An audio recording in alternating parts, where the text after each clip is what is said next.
C'est la caricature du Punjab, alors peut-être j'avais ri, je l'ai raté en même temps.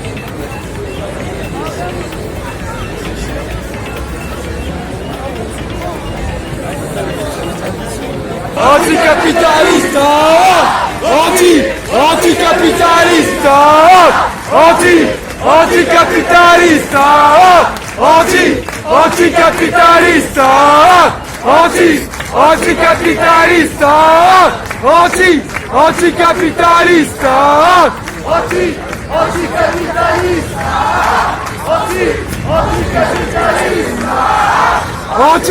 anticapitaliste, anticapitaliste, anticapitaliste,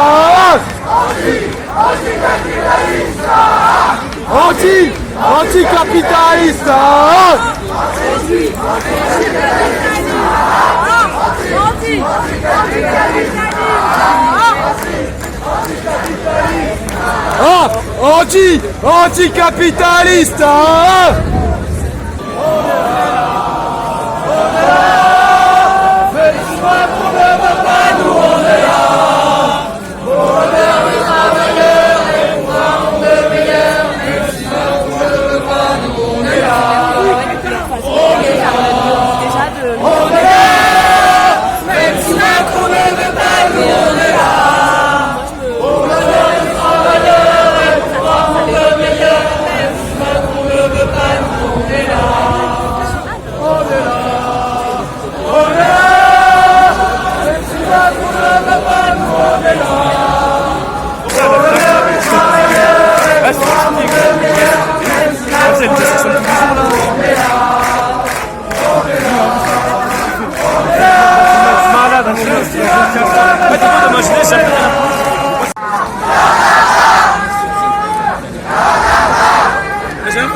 Je paye 1 euro, j'ai juste de la carte.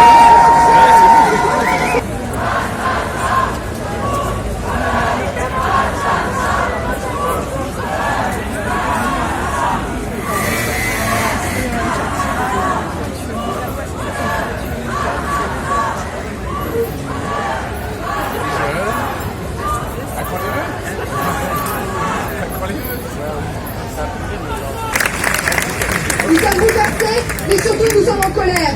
Et il faut un changement immédiat et radical de l'orientation des politiques publiques pour que cette précarité généralisée.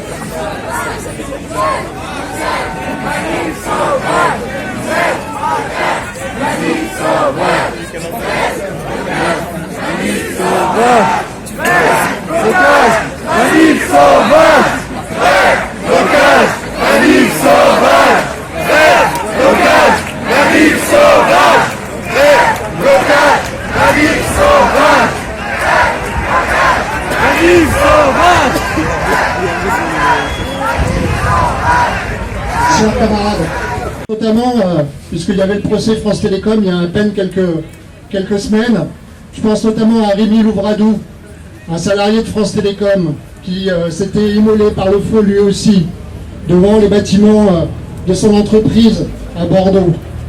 Je pense aussi au camarade de Sudrail, Édouard, à Saint-Lazare, qui s'est jeté sur les voies devant sa gare. Je pense à ces deux-là, mais je pourrais penser à des dizaines et des dizaines d'autres qui ont commis ce geste, et à chaque fois qu'ils ont commis ce geste, c'était un geste politique. C'était pas un geste seulement de désespoir, c'était un geste qui nous demandait de nous en saisir et de prendre ce geste pour ce qu'il est, c'est-à-dire une dénonciation et non pas un renoncement, c'est-à-dire une accusation et non pas un simple geste de détresse. C'est un acte d'accusation qui a été posé vendredi dernier devant le Crous de Lyon. Et cet acte-là, il demande qu'on agisse. Vous disiez il y a quelques instants, grève, blocage, manif sauvage. Oui, bien évidemment, c'est ça qu'il faut faire. C'est ça qu'il faut construire. C'est ça qu'il faut mettre en place dans les jours et les semaines qui viennent. Ce geste-là, il ne doit pas rester un geste unique, il ne doit pas rester un geste fait tout seul. On n'arrête pas de dénoncer une soi-disant violence lorsqu'il y a un distributeur ou une vitrine de banque qui tombe.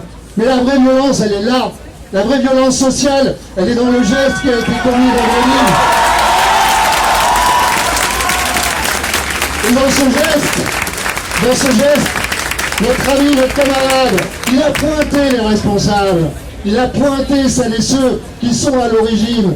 On pourrait ajouter Blanquer aussi. On pourrait ajouter tous ceux qui sont au gouvernement depuis des années, qui nous précarisent, qui nous mettent dans la misère et qui en plus trouvent rien de mieux que de nous accuser d'une soi-disant violence. Non, cette violence, il faut la retourner contre eux.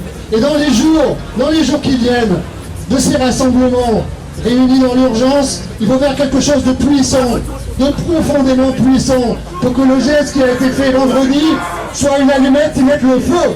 Mais pas le feu à des camarades, le feu à ce capitalisme qui nous écrase et qui nous submerge. C'est notre responsabilité, à nous toutes et nous tous, de faire de ce geste une allumette qui allume le feu à la plaine, comme on dit souvent. Faisons-le à travers, dès ce week-end, avec les Gilets jaunes, le 16 et le 17. Soyons dans la rue. Massivement. Et le 5, c'est pas une journée toute seule, c'est une journée de grève reconductible, une grève générale qu'il faut construire. C'est notre responsabilité. Que ce geste-là, on n'en fasse pas rien.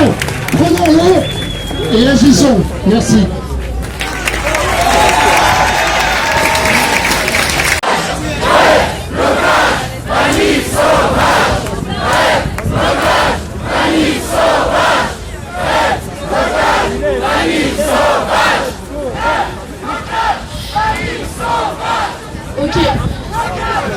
Bonjour à tout le monde. Donc Mélanie Luce, présidente de l'UNEF, vraiment déjà première chose, vraiment merci beaucoup à tout le monde d'être venu à ce rassemblement. C'est à l'appel de Solidaires bien sûr, mais vraiment il y a beaucoup de monde et je pense qu'il faut le saluer. Je pense que vous pouvez tous vous applaudir, ça c'est déjà la première chose. Et ensuite, alors moi si je suis là aujourd'hui, si l'UNEF est présente aujourd'hui, c'est pour soutenir les camarades effectivement qui traversent un moment très compliqué.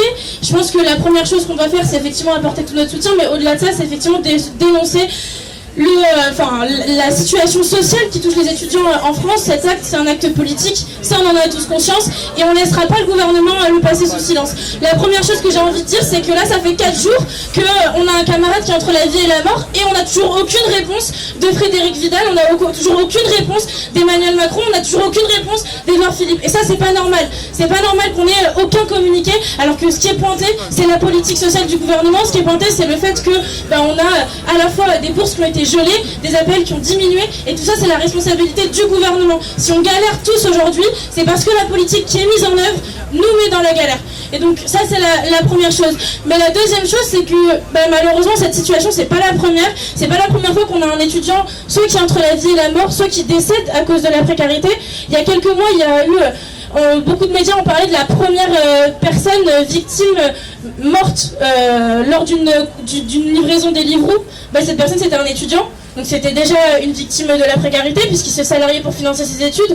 Il y a quelques années, on a retrouvé 2 étudiants morts dans leur chambre universitaire plusieurs jours après leur mort à Lille, et c'était aussi des étudiants morts de faim, morts de la précarité étudiante. Donc la précarité tue, oui, la précarité nous détruit, oui, et donc nous, on doit se mobiliser face à ça. On ne peut pas tolérer, continuer à accepter la situation dans laquelle on nous met. On nous dit qu'en tant que jeune, c'est normal de passer par la précarité, que en tant qu'étudiant, ce serait normal de galérer.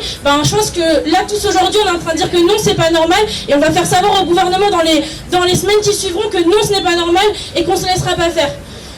Ça, c'est les 2 premières choses que je voulais dire. Et ensuite, la précarité, c'est des chiffres, mais c'est aussi c'est 42% des étudiants qui renoncent à se soigner faute de moyens. Et donc les soins, c'est aussi bien les dépressions, qui peuvent toucher beaucoup d'étudiants, que des soins qui sont physiques. Et donc ça nous touche aussi, nous, directement. C'est 50% des étudiants qui travaillent pour financer leurs études, alors qu'on a une ministre qui nous dit qu'elle veut favoriser la réussite.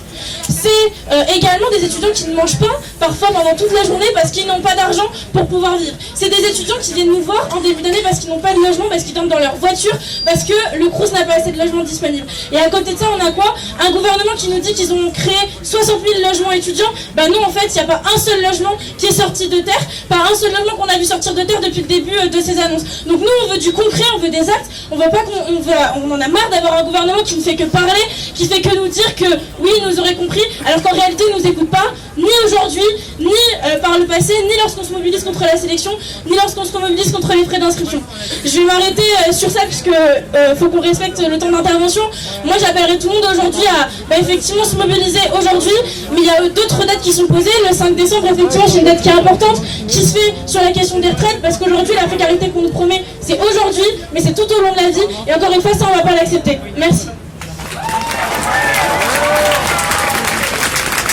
Merci à tous. On va passer maintenant au syndicat pro qui veut prendre la parole. FSE, déjà on veut apporter évidemment tout notre soutien aux camarades de Solidaire, mais aussi à la famille et aux proches de l'étudiant concerné.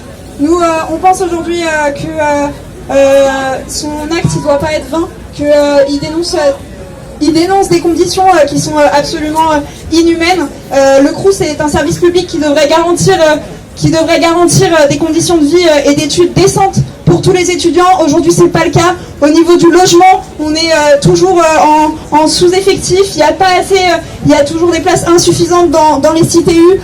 Les CTU sont insalubres. On a dans toutes les CTU des problèmes de punaises de lit, de cafards. C'est pas possible. Au niveau de la restauration, c'est la même chose. On est face à des prix qui ne cessent d'augmenter. Cette année, le ticket rue a atteint 3,30 €.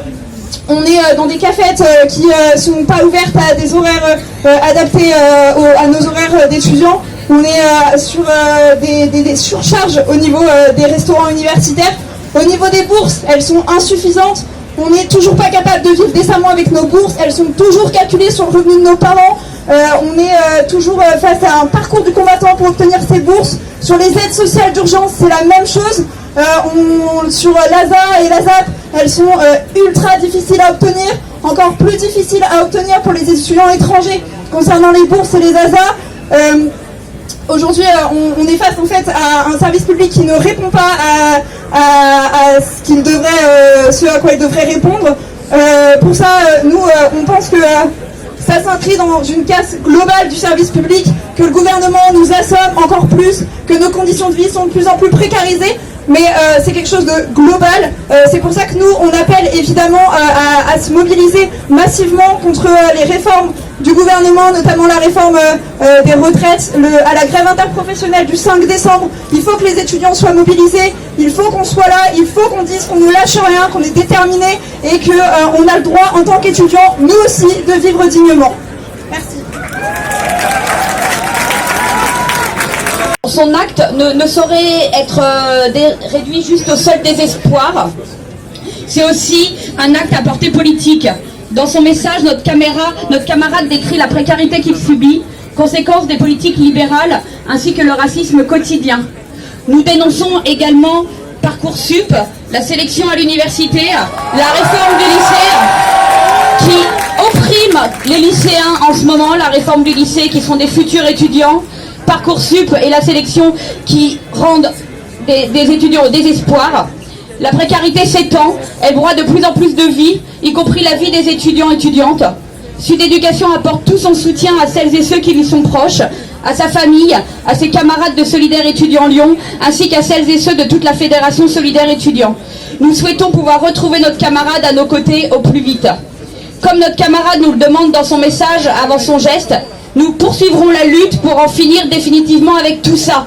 Et on ira dès le 5 décembre se battre pour le maintien des services publics et contre le libéralisme et contre la réforme des retraites et toute la précarisation. Et le 17 novembre avec les Gilets jaunes également. Sud Éducation avec l'Union syndicale solidaire continuera inlassablement de lutter pour imposer un autre partage des richesses et permettre enfin à toutes et tous de vivre dignement.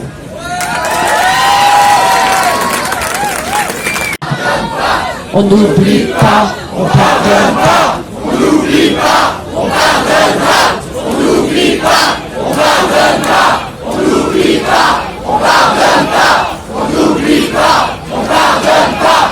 On n'oublie pas, on pardonne pas. On n'oublie pas, on pardonne pas. On n'oublie pas, on pardonne pas. On n'oublie pas, on pardonne pas. On n'oublie pas, on pardonne pas. On n'oublie pas, on pardonne pas. On n'oublie pas, on pardonne pas. On n'oublie pas, on pardonne pas. On n'oublie pas, on pardonne pas. Solidarité, bien évidemment, avec le camarade de Lyon. Solidarité, penser à sa famille, penser à tous ses camarades. C'était une évidence que la CGT soit présente. Ni les études ni le travail ne peuvent tuer. Le 21 septembre, une directrice d'école, Christine Renon, se suicidait elle aussi. Nos conditions de travail dans les universités, nous avons lutté ensemble contre. Nous n'acceptons pas l'inacceptable. Nous n'accepterons pas cette précarité croissante, cette précarité pour les travailleurs. La jeunesse de ce pays est totalement sacrifiée. Non, ce n'est pas normal et nous disons non. Bien évidemment, l'inadmissible n'est pas tolérable. Le totalitarisme, je ne vais pas le redire ici. Nos conditions d'études. Ce qui vous est proposé aujourd'hui, c'est une précarité. C'est une précarité à l'université, après un parcours du combattant, une sélection rampante à partir de la licence, le master, une sélection par le fric, une sélection impossible de manger, impossible de se soigner. Les travailleurs vivent la même chose. Le service public n'a plus de public que le nom. Il n'est là que pour la marchandisation. Bien évidemment, se saisir de toutes les dates, je ne vais pas répéter, mais nous aussi, nous sommes avec les Gilets jaunes. Bien évidemment, il y a cette première date, mais pourquoi pas dès demain? Les rassemblements sont prometteurs, 2000 sur Lyon. Bien évidemment, il faut qu'on soit là, qu'on fasse entendre notre voix. L'ensemble des combats, nous les avons menés ensemble et nous continuerons de le faire. Cette université, nous la refusons. L'université doit être gratuite, publique, laïque, émancipatrice. Nous refusons totalement le projet qui nous est actuellement imposé. Le 5 décembre est de notre point de vue, et le 5 décembre est après, ce n'est pas le 5 décembre one shoot. Nous, on est également pour la reconductible et c'est ensemble que nous allons la construire.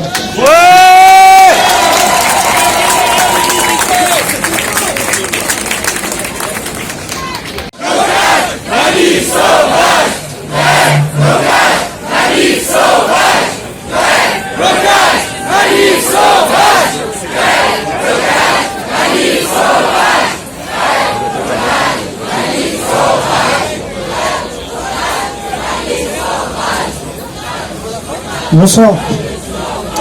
Donc, j'interviens au nom de la Fédération Force ouvrière de l'enseignement pour exprimer notre tristesse et notre colère et notre sidération suite à la tentative de suicide d'un étudiant de Lyon ce vendredi 8 novembre, qui est maintenant entre la vie et la mort. Nous apportons tout notre soutien à sa famille, ses amis, son syndicat, Sud étudiants et ses camarades. Nous ne pouvons pas ignorer le fait que le désespoir de sa situation, comme celui de l'avenir de la jeunesse dans ce pays, largement plongé depuis des années dans la précarité, le chômage et l'abandon, sont les motivations premières de son geste. L'appel lancé par ce jeune syndicaliste ne restera pas sans réponse.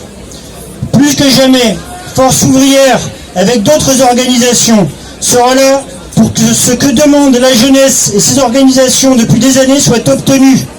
L'augmentation des bourses, le retrait de la hausse des frais d'inscription pour tous les étudiants étrangers comme français, la suppression des masters payants, l'abrogation de Parcoursup et de la sélection au master. À quelques semaines du 5 décembre, date à partir de laquelle nos organisations CGT, FO, FSU, Solidaire, UNEF et UNL ont décidé d'organiser les salariés, les étudiants, les lycéens pour bloquer le pays une bonne fois pour toutes et nous faire enfin entendre. Force ouvrière se joint à ce rassemblement sous le signe du recueillement, mais également de la colère et du combat. Notre jeunesse doit avoir un avenir. Le geste du jeune syndicaliste appelle de notre part la solidarité et la préparation de la grève à partir du 5 décembre pour le retrait de la contre-réforme des retraites et la satisfaction de toutes les revendications. Je vous remercie.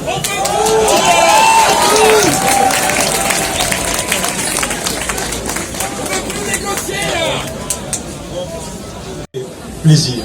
Au nom du SNESUP FSU, je souhaiterais faire part de notre émotion face à celui qui aujourd'hui est entre la vie et la mort, nous apportons un message de soutien à sa famille, à ses amis, à ses camarades de lutte qui sont nombreux à Paris, qui étaient nombreux à Lyon ce matin et dans d'autres villes de France. Aujourd'hui, nous nous heurtons à une réalité que certains refusent encore de voir, mais que nous voyons en face, la précarité étudiante. L'émancipation par le savoir se heurte à un mur. Ce mur, il a un nom, c'est la précarité en milieu étudiant. Ce mur, nous allons le faire tomber tous ensemble. Car ce mur, comme d'autres, il doit tomber. Et le gouvernement doit prendre ses responsabilités, mettre fin à des dépenses inutiles et scandaleuses et consacrer l'argent public à l'enseignement supérieur.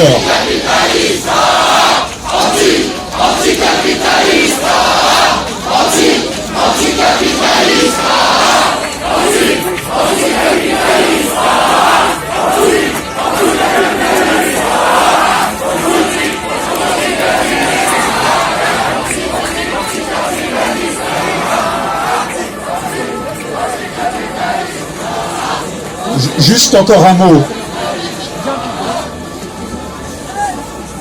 Tous ensemble, on doit dire non à la précarité et non à la sélection, non au droit d'inscription exorbitant. Et on se donne tous rendez-vous le 5 décembre. Merci. Où est-ce qu'on va? Au combat. Quelle arme on a? Le syndicat de lutte, de classe et révolutionnaire. Où est-ce qu'on va? Au combat. Quelle arme on a? Le syndicat de lutte, de classe et révolutionnaire. Au combat. Quelle arme on a? Le syndicat de révolutionnaire.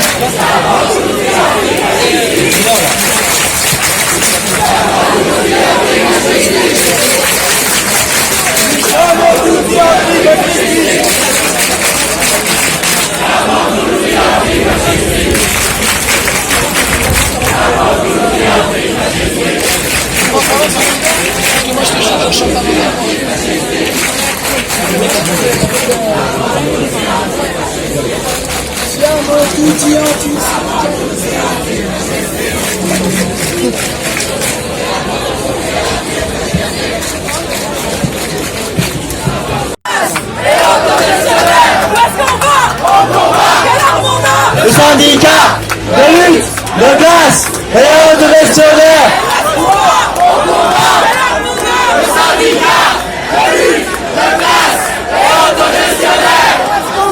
Au combat. Le syndicat de lutte, de classe et révolutionnaire. Au combat. Le syndicat de lutte, de classe et révolutionnaire. Au combat. Je parle de la part d'Octap, mais aussi de ma part. Parce que personnellement, je suis étudiante en première année à Paris 3. Je suis réfugié, et donc rien que par ma propre expérience, je connais le sens du mot précarité. Précarité juridique, précarité linguistique, mais surtout précarité économique. Je ne crois pas avoir besoin d'expliquer que les demandeurs d'asile n'ont pas accès aux bourses en France. Mais aussi, les demandeurs d'asile en France ne sont pas exonérés des frais d'inscription. Nous, les demandeurs d'asile, sommes priés de payer 180 € pour notre inscription, alors que notre allocation mensuelle de l'État constitue seulement 200 € par mois. Les demandeurs d'asile en France n'ont pas le droit de travailler. La durée de la demande d'asile peut excéder 12 mois. Dans mon cas, c'était 17 mois. Et donc, nous, les demandeurs d'asile, on n'a rien d'autre à faire qu'étudier.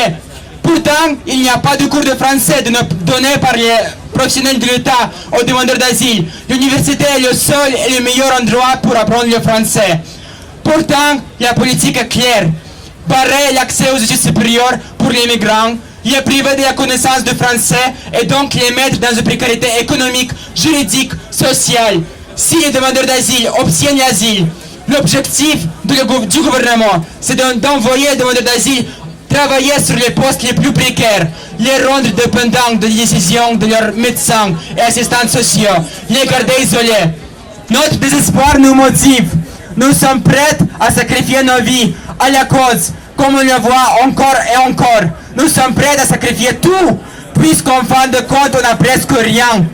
Les choses que notre génération fera pour venger son désespoir, je vous le dis, ces choses seront écrites dans les livres de l'histoire. Nous allons faire l'histoire.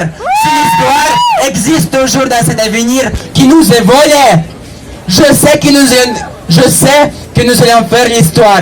Parce que tous les jours, je vois votre inquiétude, je vois votre hésitation, je vois votre peur profonde de ce qui va advenir.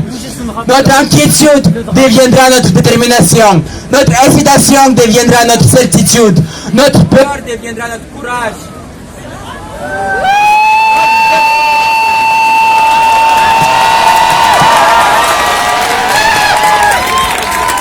Notre inquiétude deviendra notre détermination. Notre hésitation deviendra notre certitude. Notre peur deviendra notre courage. Et les libéraux et les fascistes, vous nous refusez notre dignité humaine. Vous ne voulez pas nous donner notre pain au quotidien? Très bien, on va venir les chercher.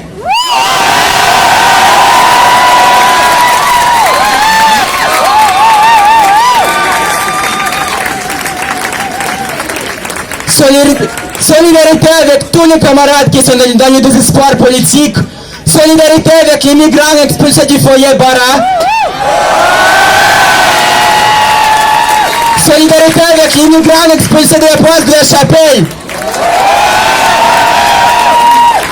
À bas l'austérité. Et vive révolution.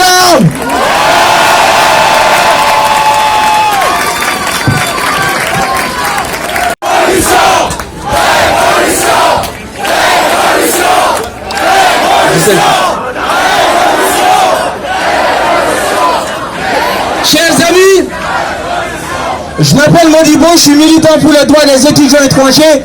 Je viens aujourd'hui pour témoigner de notre solidarité envers notre camarade qui s'est immolé par le feu. Parce que son cri de désespoir, c'est aussi le nôtre.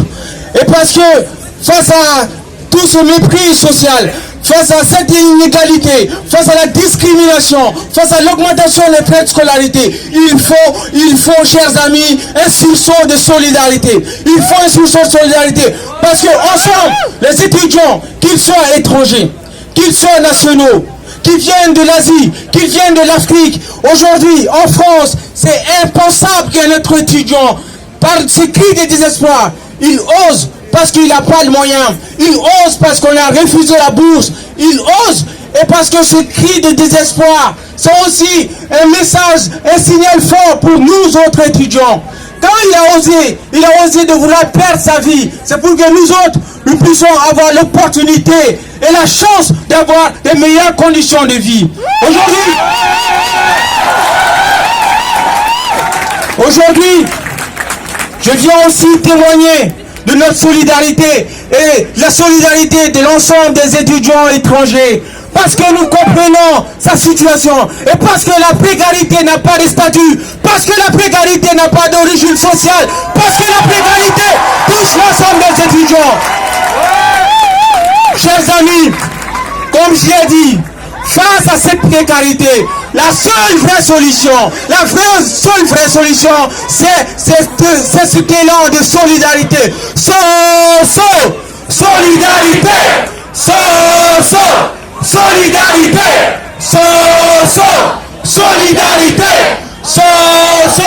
solidarité. Merci.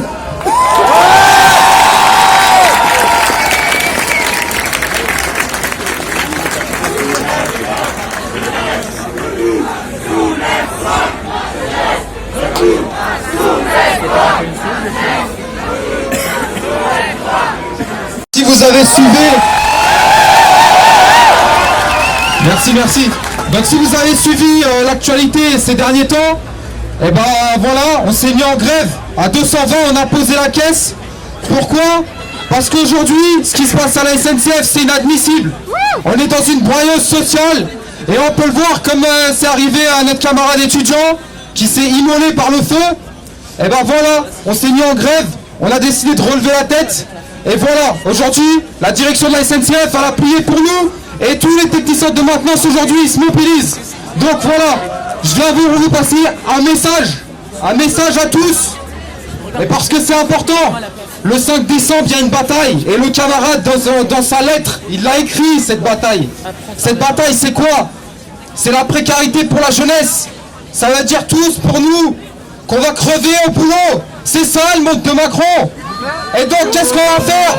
Eh bien, le 5 décembre, on va relever la tête. Parce que voilà, nous les cheminots, et vous les étudiants, eh bien en 2018 on a perdu ensemble, vous contre la loi RE, et nous contre le pacte ferroviaire. Mais qu'est-ce qui se passe? Eh bien on va relever la tête, et le 5 décembre, Macron, on va lui faire sa fête. Mais pas que le 5 décembre, le 6, le 7, le 8, on est limité jusqu'à le payer comme le Chili. Alors on y va, le 5 décembre, on part.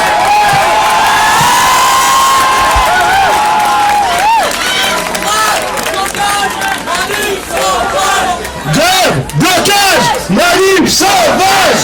Grève, blocage, manif sauvage. Grève, blocage, manif sauvage.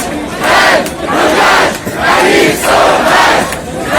Bonjour les camarades, au nom de tout le NPA-Jeunes, au nom de tout le nouveau parti anticapitaliste, j'aimerais apporter la solidarité envers les camarades de Solidaire, envers la famille de ce jeune qui s'est immolé, envers tous ses proches qui sont dans la peine aujourd'hui. Mais avant tout, je pense qu'on est nombreux aujourd'hui, on était très nombreux devant tous les crous de France, à dire notre rage contre ce système qui nous dit mettez-vous en concurrence, soyez sélectionnés, essayez de faire mieux que votre camarade à côté, essayez en fait d'écraser celui qui est à votre table à côté dans votre classe. Et tout ça pourquoi alors qu'on n'a même pas de bourse, alors qu'on n'a même pas de logements sociaux. Tout ça pour que quand on finisse nos études, on soit à 25% au chômage. Tout ça pour qu'on fasse toute notre vie, en fait, travailler pour un SMIC, maximum un SMIC et demi, et qu'on finisse à la retraite à 62, à 65, et peut-être à 70 ans, quand on aura peut-être la chance d'avoir les retraites. Donc oui, aujourd'hui, il y a de la rage dans toutes les organisations étudiantes de France, on le voit ici, on l'a vu dans tous les rassemblements, mais ça rage, il faut qu'elle s'exprime. Ce mois-ci de novembre. Il y a le 16 et le 17 novembre. Il y a le 5 décembre. Mais partout dans le monde, les camarades, je voudrais vous dire un truc. Au Chili, en Algérie, à Hong Kong, en Bolivie, la jeunesse, elle se réveille. La jeunesse, elle dit non au capitalisme. La jeunesse, elle dit non au coup d'état qu'il y a actuellement en Bolivie. Et qu'est-ce qu'on va faire, nous, la jeunesse française? Il faut qu'on les suive. Il faut qu'on prenne l'exemple de ces camarades chiliens, de cette jeunesse chilienne qui a levé la tête contre un capitalisme qui n'est autre que le modèle que veut nous imposer Macron. Donc oui, relevons la tête, exprimons notre rage, soyons pas en fait 1000, 2000, soyons 500 000. C'est comme ça qu'on a fait plier le CEPA il y a 15 ans. C'est comme ça qu'on fera plier Macron aujourd'hui. Oui, il faut relever la tête, les camarades cheminots l'a dit. Le 5 décembre, c'est important. Il faut se battre contre toutes ces réformes. Il faut se battre contre la répression.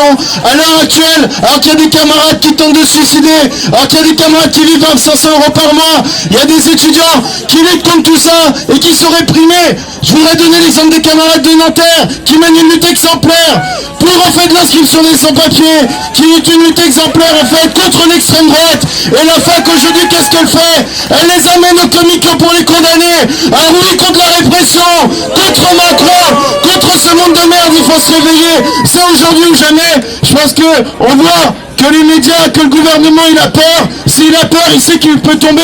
Et on pourra le faire tomber qu'avec une grève générale à partir du 5 décembre. Merci à vous.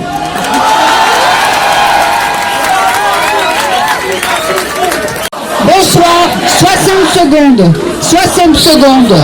Juste. Je vous remercie. J'ai 60 secondes. Je voudrais pouvoir vous parler pendant 60 secondes.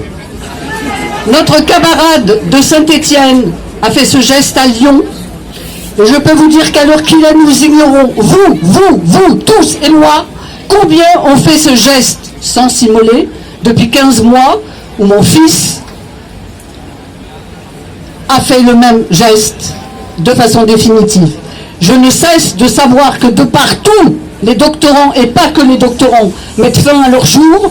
Nous sommes devant une situation où, en tant que tel, depuis que vendredi, ce jeune homme s'est immolé, alors qu'on n'est pas à Prague, on n'est pas en Tunisie, on n'est pas dans l'Aquitaine avec un demandeur d'emploi qui s'immole. Nous sommes devant le fait qu'un étudiant en France, dans une grande ville de France, met fin à ses jours, parce que c'est la décision qu'il a prise, même si je veux comme vous qu'on le revoie un jour. Quand un étudiant met fin à ses jours en s'immolant, il y a un avant et il y a un après. Et on n'est pas dans un jour comme les autres où simplement on rappelle à des journées syndicales programmées. On a besoin de savoir, non pas pourquoi,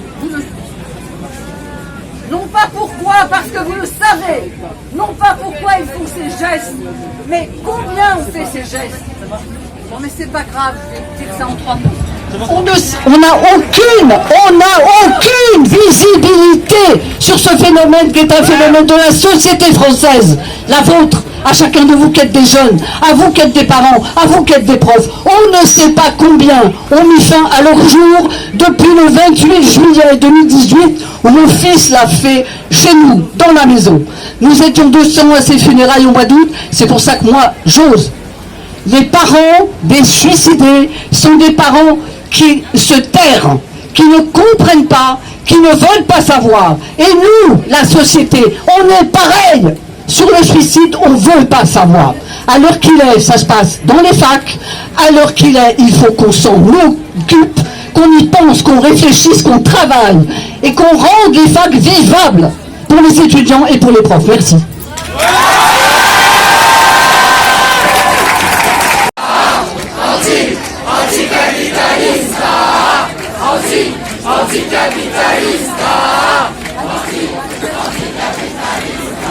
Bonsoir mes sœurs, frères. Je suis un étudiant étranger qui étudie à l'université de Paris 8. Je sais ce que c'est que la précarité. Aujourd'hui, l'État français doit redéfinir sa politique sociale vis-à-vis des étudiants. Parce que la précarité tue plus que les maladies pandémiques. Donc aujourd'hui, nous appelons à une responsabilité à l'État français de mettre en place des politiques vraiment sociales qui doivent faire sortir les étudiants dans cette précarité. Je suis étudiant étranger, je sais ce que c'est. Donc, disait Martin Luther King, si tu ne sais pas voler, il faut courir. Si tu ne sais pas courir, il faut ramper. Mais n'arrête jamais d'abandonner. Donc, j'appelle tout le monde ici à ne pas abandonner. La solidarité est le meilleur remède de la précarité et de la pauvreté. Donc aujourd'hui, cette mobilisation, je suis venu de mon plein gré. Parce que l'année dernière, lors de l'augmentation des frais d'inscription, la France tout entière, la communauté étudiante française, nous ont soutenus et on est arrivé à une victoire parce que la mesure du gouvernement sur le fait de l'augmentation des frais d'inscription n'a pas passé. Au nom de la lutte menée par l'INEF, au nom de la lutte menée par les étudiants français, vous nous avez pas laissé et nous vous laisserons pas. La lutte, nous allons la mener ensemble. Ensemble, nous vaincrons. Merci, bon courage et je salue tout le monde. Merci.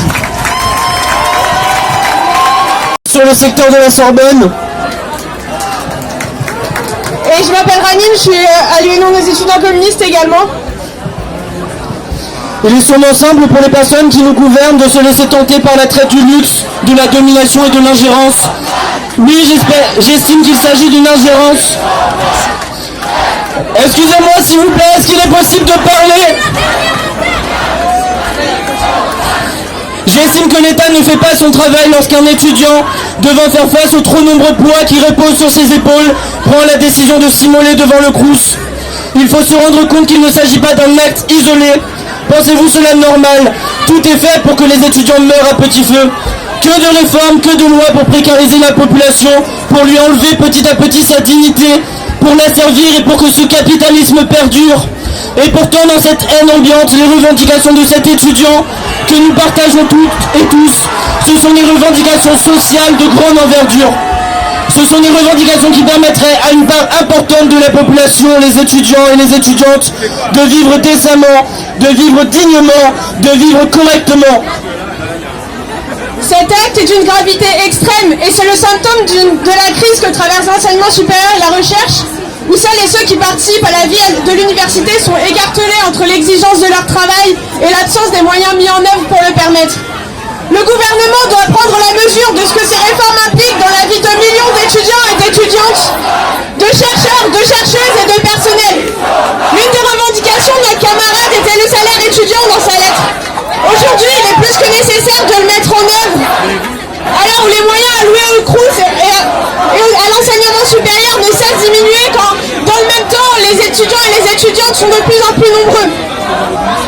Outre la reconnaissance réelle du travail des étudiants, ce revenu doit nous permettre de subvenir à nos besoins pour mettre en place la gratuité réelle des études. Le salaire étudiant doit permettre d'en finir avec le système des bourses qui n'est pas assez fonctionnel. Pour rappel, l'échelon maximum de bourse est inférieur au seuil de pauvreté et pour certains et pour certaines, la bourse est la seule source de revenus. Alors que le salariat étudiant est la première cause d'échec à l'université, il est plus que nécessaire de mettre en place ce revenu. Cet acte, cette tentative de suicide est l'ignoble résultat d'années, de décennies de mépris de la part de nos dirigeants qui ne dirigent à vrai dire que le pays vers sa perte. Et le résultat de décennies mais surtout de 2 ans et demi de haine, de mépris et de démagogie incessante de la part du pouvoir. Merci à toutes. Ok, merci à toutes et tous d'être venus nombreux et nombreuses. On vous invite à aller se payer devant le ministère autant que vous voulez. Mais avant, 1 minute de colère et 1 minute de rage pour que notre camarade, il l'entende depuis Lyon. Et après vous partez où vous voulez pour se mêler s'il vous plaît.